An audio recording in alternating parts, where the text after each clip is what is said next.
नमस्कार विद्यार्थी मित्रांनो, आपण भारतातील सार्वजनिक वित्त व्यवहार हे प्रकरण पाहत आहोत. यामधील पुढला भाग आपल्याला आज बघायचा आहे, तो म्हणजे सार्वजनिक खर्च. तर सार्वजनिक खर्च म्हणजे काय हे आपण पहिल्यांदा विचारात घेऊ.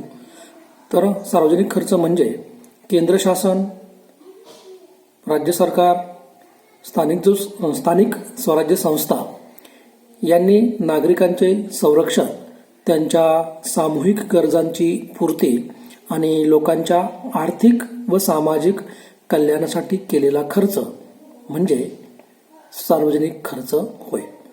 तर 20व्या शतकापर्यंत बहुतांश देशांनी निरहस्तक्षेपाचं धोरण जे आहे ते स्वीकारलेलं होतं. या धोरणाअंतर्गत शासनाच्या कार्यशक्तीच्या कार्यापर्यंत मर्यादित त्या ठिकाणी होती. परंतु आधुनिक शासन व्यवस्थेमध्ये किंवा आधुनिक कालखंडामध्ये केवळ संरक्षण करणं आणि नागरी प्रशासन चालवणं अशी एवढीच सक्तीची कार्य शासन करतं असं नाही, तर काही ऐच्छिक कार्य देखील अलीकडच्या काळामध्ये शासन करू लागलेलं आहे. याच्यामध्ये आर्थिक आणि सामाजिक विकासाचा प्रसार करणं, त्याचबरोबर देशामध्ये स्थैर्य प्रस्थापित करणे यासारख्या ऐच्छिक कार्यांचा समावेश या ठिकाणी आजच्या शासन व्यवस्थेमध्ये होत आहे. म्हणून देखील शासनाचा सार्वजनिक खर्च जो आहे तो मोठ्या प्रमाणावरती वाढत चाललेला आहे. कारण का जसजसं शासनाची जी काही सक्तीची आणि ऐच्छिक कार्य वाढत जातील, खास करून ऐच्छिक कार्य जसजशी वाढत जातील तसतसं सार्वजनिक खर्च जो आहे तो मोठ्या प्रमाणावरती वाढत जात असतो किंवा वाढत जाणार आहे. त्यामुळे सार्वजनिक वित्त व्यवहारात सार्वजनिक खर्चाचा अभ्यास करणं हे अत्यंत महत्त्वाचं आहे. आता ही जी काही सक्तीची आणि ऐच्छिक कार्य आपण पाठीमागच्या तासामध्ये बघितलेली आहेत, मग ही सक्तीची किंवा ऐच्छिक कार्य पार पडत असताना शासनाला मोठ्या प्रमाणावरती सार्वजनिक खर्च हा करावा लागतो. त्याच आता ही जी काही कार्य आहेत ती कार्य आपण पाठीमागच्या लेक्चरमध्ये तपासलेली आहेतच. मग ही सार्वजनिक खर्च जो आहे, सार्वजनिक खर्च नेमकं वाढण्याची काय कारणं आहेत याचा देखील विचार करणं गरजेचं आहे. तर त्यातलं पहिलं महत्त्वाचं कार्य आपल्याला त्या ठिकाणी विचारात घ्यायचं आहे. कारण का भारत हा विकसनशील देश असल्या कारणामुळं देशाच्या एकूण खर्चातील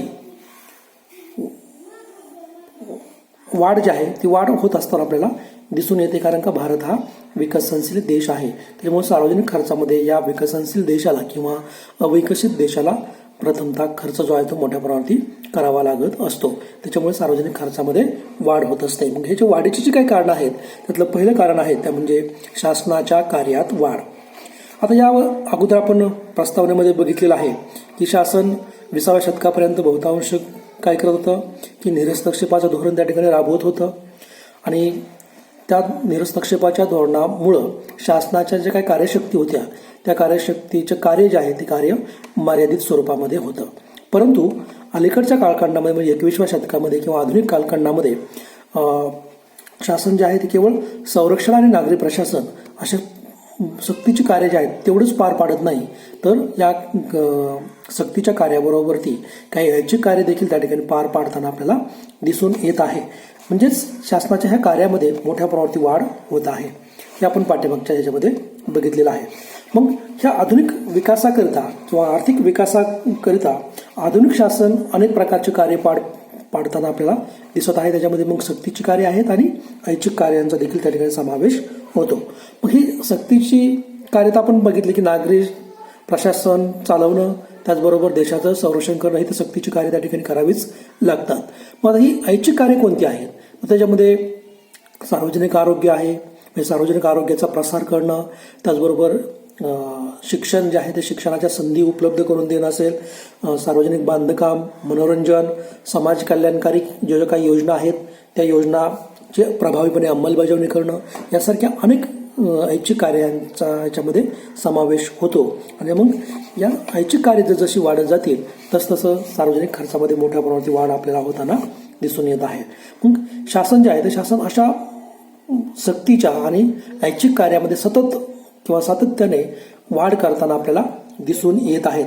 आणि म्हणजे नवनवीन कार्य जे आहेत, म्हणजे ऐच्छिक कार्यामध्ये विशेषतः जर आपण विचारात घेतलं तर ऐच्छिक कार्य जे आहेत ते नवनवीन त्या ठिकाणी वाढत चाललेले आहेत आणि त्याच्यामध्ये शासन मोठ्या प्रमाणात खर्च करताना आपल्याला दिसून येत आहे. त्याच्यामुळे देखील शासनाचा सार्वजनिक खर्च जो आहे तो वाढत आहे. कारण का एक तर जुनी कार्य शासनाला पार पाडावीच लागतात, त्याचबरोबर या अलीकडच्या कालखंडामध्ये शासन नवनवीन कार्य देखील कार्य जे आहेत ते कार्य त्यांनी पार पाडण्याचं धोरण जे आहे ते राबवलेलं आहे. त्याच्यामुळे मोठ्या प्रमाणात खर्च जो आहे तो वाढत असताना आपल्याला दिसून येत आहे. म्हणजे सार्वजनिक खर्चात वाढ हे देखील एक शासनाच्या कार्यात वाढ हे देखील एक सार्वजनिक खर्चाचं महत्त्वाचं वाढीचं कारण सांगता येतं. त्यानंतर लोकसंख्येची वेगाने होणारी वाढ हे देखील सार्वजनिक खर्चात वाढ होण्याचं महत्त्वाचं कारण सांगितलं जातं. कारण का भारत सारख्या विकसनशील देशाची लोकसंख्या जर आपण बघितली तर ती सतत वाढताना दिसते. म्हणजे नुसते वाढत नाहीये तर ती अतिरिक्त किंवा घुसपोटाकडे देखील लोकसंख्या आपल्या भारताची गेलेली आहे. कारण का जर आपण काही आकडेवारीच्या माध्यमातून जर विचार केला तर जी 1911 मध्ये आपली भारताची लोकसंख्या 25 कोटी होती. त्यानंतर 1921 मध्ये देखील 25.1 कोटी लोकसंख्या होती. आणि 1951 मध्ये स्वातंत्र्यानंतर जर आपण कालखंडाचा विचार केला म्हणजे 1947 आपल्याला स्वातंत्र्य मिळालं आणि आपण 1951 मध्ये पहिल्यांदा लोकसंख्येचा विचार त्या ठिकाणी जर का आपण केला तर 1951 मध्ये लोकसंख्या केवळ आपल्या भारताची 36 ते 40 कोटीच्या आसपास लोकसंख्या होती. परंतु जर आपण नंतरच्या कालखंडामध्ये जर बघितलं म्हणजे समजा 2011च्या आकडेवारी जर आपण बघितलं तर 121 कोटी लोकसंख्या आपली होती. म्हणजे जी 1911 मध्ये 25 कोटी लोकसंख्या होती ती 2011 मध्ये 121 कोटी लोकसंख्या झालेली आहे. म्हणजेच जवळपास 100 वर्षामध्ये 100 कोटी लोकसंख्या आपल्या भारताची वाढलेली आहे. ह्या लोकसंख्या वाढीचा वेग जास्त नसल्या कारणामुळं म्हणजे जवळपास असं आपण म्हटलं जातं की भारताची लोकसंख्या इतकी वेगाने वाढते की दरवर्षी आपण एक ऑस्ट्रेलिया इतकी लोकसंख्या त्या ठिकाणी आपली वाढत आहे. आणि ह्या लोकसंख्या वाढीचा वेग जसजसा वाढत चाललेला आहे तसतसा सार्वजनिक खर्च देखील मोठ्या प्रमाणात या भारताला करावा लागलेला आहे. कारण का ह्या ज्या काही वाढते लोकसंख्या आहे त्या वाढत्या लोकसंख्येची जी काही गरजांची पूर्तता करण्यासाठी शासनाला अधिक खर्च करावा लागत असताना आपल्याला दिसून येतो. म्हणजे आज आपण बघतो की जवळपास 135 कोटीच्या आसपास लोकसंख्या आपल्या भारताची गेलेली आहे. म्हणजे 1911 मध्ये 25 कोटी तर 2020 मध्ये जर आपण पाहिलं तर 135 कोटीच्या आसपास ही भारताची लोकसंख्या गेलेली आपल्याला दिसून येते. म्हणजे याच्यावरून तुमचा अंदाज येईल की लोकसंख्या किती गतीने वाढते आणि मग तेवढ्या प्रमाणामध्ये माणसाच्या ज्या काही गरजा आहेत त्या गरजांची पूर्तता करण्याकरता शासनाला देखील तेवढ्या प्रमाणामध्ये खर्च करावा लागत आहे. त्यानंतर वाढते शहरीकरण. आता ही वाढते शहरीकरण जे आहे ती सध्याची जागतिक स्थिती आपल्याला त्या ठिकाणी असलेली दिसून येते. आता हे जसं शहरीकरण वाढेल तसतसं त्या शहरीकरणाकरिता लागणाऱ्या ज्या काही मूलभूत सुविधा आहेत त्या सुविधा निर्माण करणं गरजेचं बनतं. आता ही जी काही गरज आहे ह्या वाढत्या शहरीकरणाच्या काही मूलभूत गरजा आहेत. त्याच्यामध्ये पाणी पुरवठा आहे, रस्ते आहेत, ऊर्जा आहेत, शाळा, महाविद्यालय, सार्वजनिक वाहतूक व्यवस्था, स्वच्छता यासारख्या मूलभूत ज्या काही शहरासाठी लागणाऱ्या ज्या काही सुविधा आवश्यक असतात त्या सुविधा त्या शासन पुरवणं हे शासनकर्त्याला त्या ठिकाणी गरजेचं मानलेलं आहे. मग ती स्थानिक स्वराज्य संस्था असेल किंवा राज्य सरकारच्या माध्यमातून असेल किंवा केंद्र सरकारच्या माध्यमातून असेल अशा वेगवेगळ्या संस्थांच्या माध्यमातून सार्वजनिक खर्च जो आहे तो खर्च मोठ्या प्रमाणावरती करावा लागत असतो. म्हणून जसं शहरीकरण वाढत जाईल तसतसं किंवा वाढत आहे तसतसा भारताचा सार्वजनिक खर्च जो आहे तो वाढत चाललेला आपल्याला दिसून येत आहे. त्यानंतर संरक्षण खर्चात वाढ. आजचा जर आपण कालखंड जर बघितला तर या आधुनिक काळामध्ये अर्थव्यवस्था जी आहे किंवा देश जो आहे प्रत्येक देश हा अस्थिर आणि असमंजस्य संबंध त्या ठिकाणी एकमेकांच्या देशामध्ये आपल्याला असलेले दिसून येतात.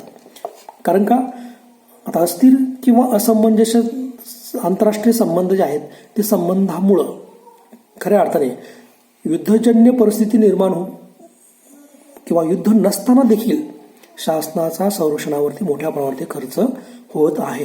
उदाहरणार्थ जर आपण भारताचा जर पाहिला आपण तर भारताच्या आजूबाजू म्हणजे शेजारी असलेले जे काही राष्ट्र आहेत, विशेषतः बांगलादेश, पाकिस्तान आणि चीन या 3 देशांकडून आपल्या भारताला अतिशय धोका आहे आणि तो धोका वाटतो. या कारणामुळे म्हणजे युद्ध नसताना देखील आपल्याला यांच्यापासून धोका निर्माण होऊ नये किंवा तो धोका टाळावा याकरता शासन जे आहे ते शासन मोठ्या प्रमाणावरती या संरक्षणावरती खर्च करत आहे. म्हणजे दरवर्षी अब्जावधी रुपये आपल्याला या केवळ संरक्षणावरती खर्च करावा लागत आहे. कारण का एकमेकांचे जे काही संबंध आहेत म्हणजे समजा भारत आणि पाकिस्तान असेल किंवा भारत आणि चीन असेल, या देशांची संबंध जे आहेत किंवा म्हणजे एकमेकांचं जे काही वातावरण आहे ते वातावरण कसं आहे, असमंजस्य स्वरूपाचं आपल्याला दिसून येत आहे. त्याच्यामुळे आपल्या भारताचा मोठ्या प्रमाणात संरक्षणावरती खर्च वाढत आहे आणि संरक्षणावरती खर्च वाढला म्हणजेच सार्वजनिक खर्चामध्ये देखील वाढ झालेली असणार आहे. त्यानंतर लोकशाही शासन पद्धतीचा प्रसार. तर आज आपण बघतो की जगातील बहुसंख्य देश किंवा बहुसंख्य देशामध्ये लोकशाही शासन पद्धती अस्तित्वात असलेली आपल्याला दिसून येते. आणि मग लोकशाही म्हटलं की साहजिकच निवडणुका म्हणजे नियमितपणे त्या देशामध्ये निवडणुका किंवा इतर बाबी ज्या आहेत त्या बाबी सततपणे चालू असतात. म्हणजे आज आपण भारतात समजा बघतोय तर ग्रामपंचायत झालं की पंचायत समिती झालं की जिल्हा परिषद झालं की नगरपालिका, महानगरपालिका, त्यानंतर विधानसभा, लोकसभा, राज्यसभा असे कंटिन्यू त्या ठिकाणी काय आहे निवडणुका ज्या आहेत त्या निवडणुका चालू आहेत. आणि रोज कोणत्या ना कोणत्या भागामध्ये किंवा कोणत्या ना कोणत्या गावामध्ये कसली का होईना निवडणूक जी आहे ती निवडणूक चालू असलेली आपल्याला दिसून येते.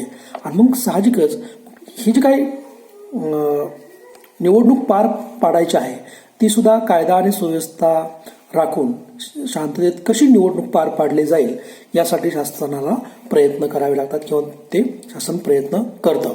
आणि मग यासारख्या बाबीमुळं किंवा या लोकशाही शासन पद्धतीत त्या ठिकाणी टिकावी याकरता शासनाला मोठ्या प्रमाणात खर्च जो आहे तो म्हणजे अब्जावधी रुपये त्या ठिकाणी प्रत्येक निवडणुकीला खर्च येतो. त्यामुळे शासनाच्या एकूण खर्चामध्ये सतत वाढ होत असताना आपल्याला दिसून येते. आणि मग सार्वजनिक खर्च देखील या कारणामुळे मोठ्या प्रमाणावरती वाढलेला आपल्याला दिसून येत आहे. त्यानंतर भाववाढ. ज्या पद्धतीने एखादी खाजगी व्यक्ती वेगवेगळ्या वस्तू आणि सेवांची खरेदी करत असते त्याचप्रमाणे म्हणजे खाजगी व्यक्तीप्रमाणेच आर्थिक आणि सामाजिक हितासाठी शासनाला बाजारातून वेगवेगळ्या वस्तू आणि सेवा खरेदी कराव्या लागत असतात किंवा शासन देखील या बाजारामधून किंवा बाजारपेठेमधून वेगवेगळ्या प्रकारच्या वस्तू आणि सेवा खरेदी करत असतं. आणि मग ह्या सर्वसाधारण जर आपण बघितलं तर बाजारामध्ये प्रत्येक वस्तूची किंमत जी आहे ती किंमत वाढत असताना आपल्याला दिसून येते.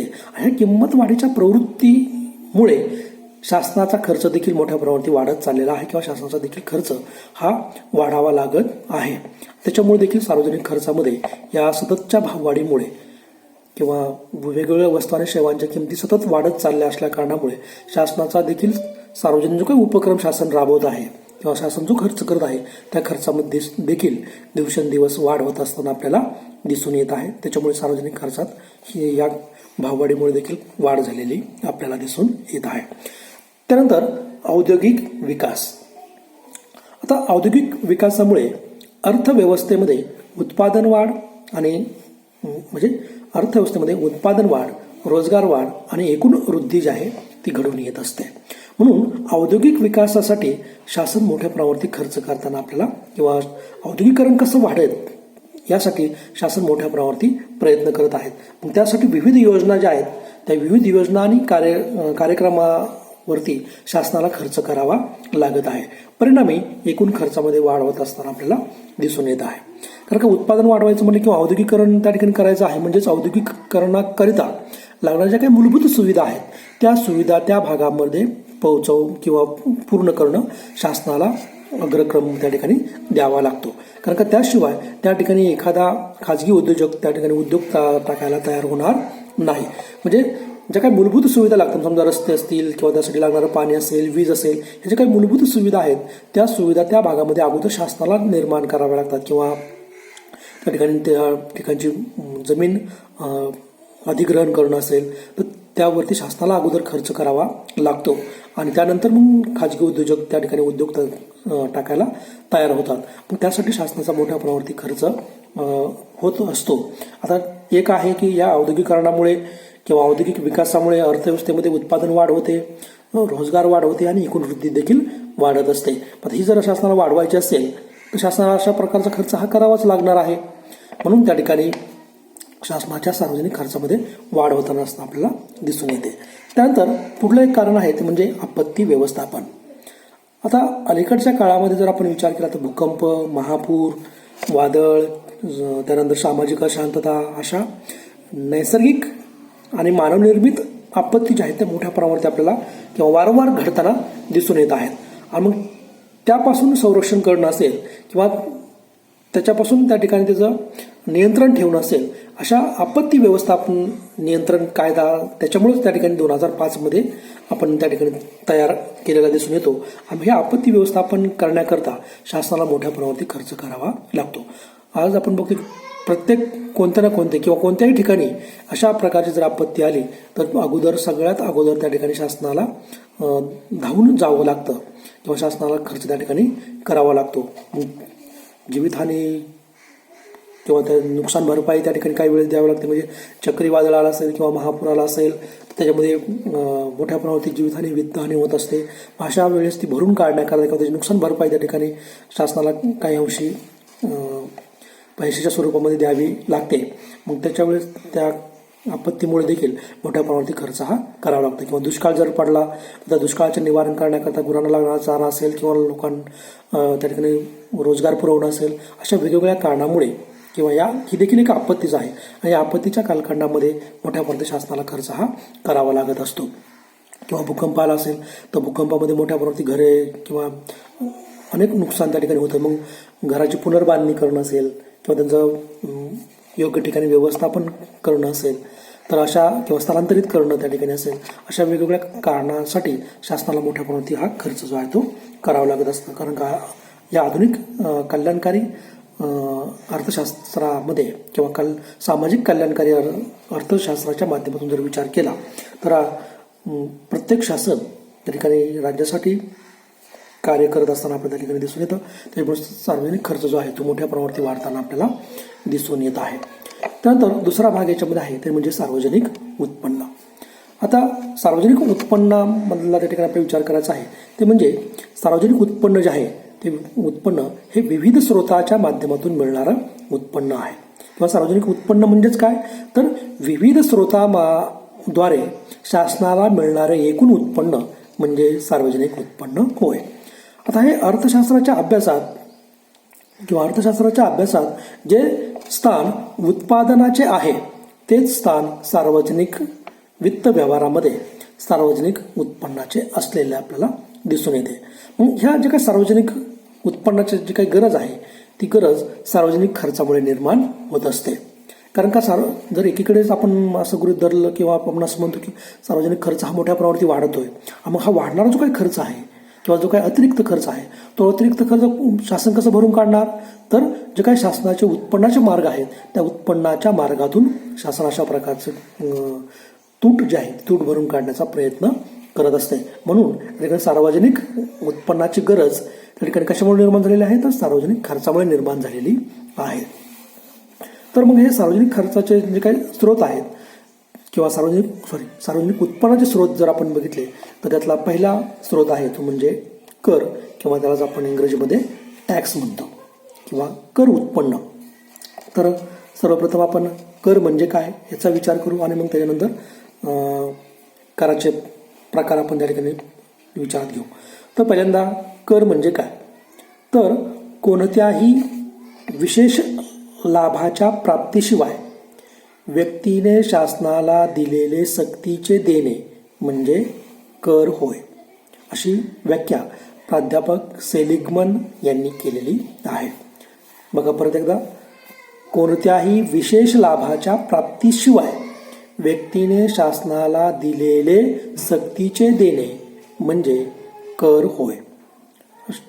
त्यानंतर प्राध्यापक टॉसिंग यांच्या मते शासनाकडून लागू केलेले इतर आकार आणि कर यामधील फरकाचा मुख्य गाभा असा की करदाता आणि शासन यांच्यात थेट लाभाचा व परताव्याचा अभाव असतो, म्हणजे त्याला कर म्हटलं जातं. मग याच्याहून काही कराची वैशिष्ट्य देखील आपल्याला सांगितले जातात. तर त्यातलं पहिलं वैशिष्ट्य त्या ठिकाणी आहे ते म्हणजे कर हे शासनाला द्यावयाचे सक्तीचे देणे आहे. ज्या नागरिकावर कर लागू होतो त्यांनी तो कर देणे क्रमप्राप्त असतं. म्हणजे कायदेशीररित्या ज्या व्यक्तीला टॅक्स बसतो किंवा कर बसतो तो टॅक्स किंवा तो कर व्यक्तीने भरणं सक्तीचं आहे किंवा ते शासनाला द्यावयाचं सक्तीचं देणं आहे.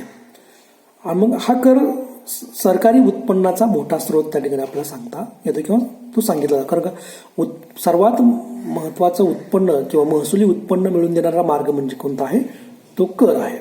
मग जर एखाद्या व्यक्तीने जर कर दिला नाही, कारण का तो कायदेशीररित्या देणं बंधनकारक आहे किंवा ते सक्तीचं देणं आहे, आणि मग असं असून देखील जर एखाद्या व्यक्तीने जर कर बुडवला किंवा कर जर दिला नाही तर शासन त्या व्यक्तीला शिक्षा करू शकते. हे झालं पहिलं वैशिष्ट्य. त्यानंतर दुसरं वैशिष्ट्य आहे की समाजाच्या सामाजिक हितासाठी शासनाला करावा लागणारा खर्च भागवण्याकरता किंवा भागवण्यासाठी करदात्याकडून कर जो आहे तो कर घेतला जातो. कारण का शासन काय करत आहे, शासन स्वतःसाठी ठेवतंय का, तर शासनाला जे काही या टॅक्सच्या माध्यमातून किंवा कराच्या माध्यमातून उत्पन्न मिळणार आहे ते काय करत आहे, वेगवेगळ्या धोरणांसाठी किंवा समाजाचं महत्तम हित साधण्याकरता खर्च करत आहे. त्यामुळे समाजाला सामाजिक हितासाठी शासनाला जो काही करावा लागणारा खर्च आहे तो खर्च भागवण्याकरता करदात्याकडून कर जो आहे तो वसूल करून घेतला जातो. हे त्याचं दुसरं वैशिष्ट्य आहे.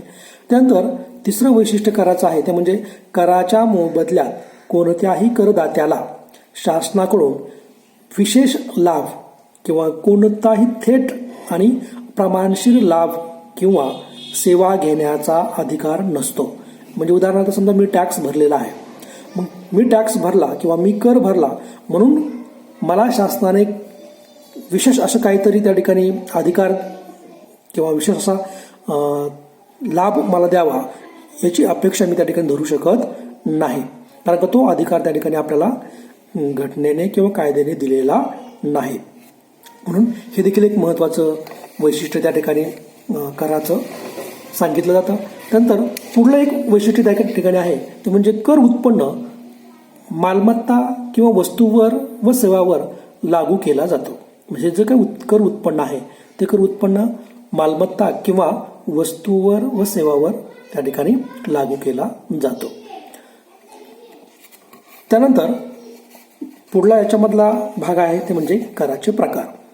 आता कराच्या प्रकारामध्ये जर आपण त्या ठिकाणी विचार केला तर त्यातला पहिला प्रकार आहे तो म्हणजे प्रत्यक्ष कर. आता प्रत्यक्ष कर म्हणजे काय हे अगोदर आपल्याला माहीत असणं गरजेचं आहे. तर प्रत्यक्ष कर म्हणजे असा कर की जो ज्या व्यक्तीवर कायद्यानुसार आकारण्यात येतो व तो त्या व्यक्तीकडूनच वसूल केला जातो किंवा तो भरून घेतला जातो त्याला प्रत्यक्ष कर म्हटलं जातं. उदाहरणार्थ मग उत्पन्न कर असेल किंवा वैयक्तिक प्राप्ती कर, निगम कर, संपत्ती कर, व्याजावरील कर इत्यादीचा समावेश हा प्रत्यक्ष करामध्ये येत असतो. आता यातला निगम कर म्हणजे काय हे तुम्हाला माहीत असेल किंवा नसेल तर निगम कर म्हणजे ज्या काही वेगवेगळ्या प्रकारच्या कंपन्या आहेत त्या कंपन्या किंवा कंपनी नफ्यावरील कर म्हणजे निगम कर. म्हणजे वैयक्तिक तुमचं उत्पन्न आहे त्या वैयक्तिक उत्पन्नावर जो कर वैयक्तिक उत्पन्न जे आहे ते वैयक्तिक उत्पन्न हे प्रत्यक्ष करामध्ये येतं. किंवा वैयक्तिक प्राप्ती तुम्हाला त्या ठिकाणी काय झाली असेल किंवा तुमची जी काही संपत्ती आहे त्या संपत्तीवरती किंवा तुम्ही एखाद्या संस्थेमध्ये किंवा एखाद्या बँकेमध्ये जर तुम्ही काही गुंतवणूक केली असेल आणि त्या गुंतवणुकीपासून तुम्हाला जर का व्याज मिळालं असेल त्या व्याजावरती देखील कर लादला जातो. हे देखील तुमचं प्रत्यक्ष उत्पन्न आहे, त्याच्यामुळे तो देखील प्रत्यक्ष करामध्ये येतो. म्हणजे थोडक्यात लक्षात ठेवायचं काय, तर प्रत्यक्ष कर म्हणजे असा कर की जो ज्या व्यक्तीकडून व्यक्तीवर कायद्यानुसार आणि तो त्या व्यक्तीकडूनच भरून घेतला जातो. थोडक्यात कराघात आणि करभार हा त्या व्यक्तीवरच लादला जातो किंवा पडतो, त्याला म्हटलं जातं प्रत्यक्ष कर. दुसरा भाग आहे अप्रत्यक्ष कर. आता अप्रत्यक्ष कर जो आहे तो विशेषतः वस्तू व सेवाच्या किमतीमध्ये समाविष्ट केलेला असतो, किंवा ज्या वेळेस आपण एखादी वस्तू किंवा एखादी सेवा विकत घेतो, म्हणजे खरेदी विक्रीचा व्यवहार जेव्हा होतो तेव्हा त्याच्यावरती जो काय लादलेला कर असतो त्या कराचा समावेश हा अप्रत्यक्ष करामध्ये येत असतो. जसं की विक्री कर असेल किंवा मूल्यवर्धित कर असेल, उत्पादन शुल्क, सीमा शुल्क, किंवा अलीकडचा आपण जर बघितला तर त्या ठिकाणी GST, हा GST देखील काय आहे, अप्रत्यक्ष कराचा भाग आहे. कारण का तुम्ही ज्या वेगवेगळ्या प्रकारच्या वस्तू आणि सेवा खरेदी करतात त्या सेवेवरती तो GST किंवा CGST हा त्या ठिकाणी लादलेला असतो. म्हणजे हा कशामध्ये येतो, तर अप्रत्यक्ष करामध्ये येतो. किंवा मूल्यवर्धित कर म्हणजे त्याला आपण व्हॅट म्हणतो, हा व्हॅट देखील त्या ठिकाणी या अप्रत्यक्ष करामध्ये त्याचा समावेश होत असतो.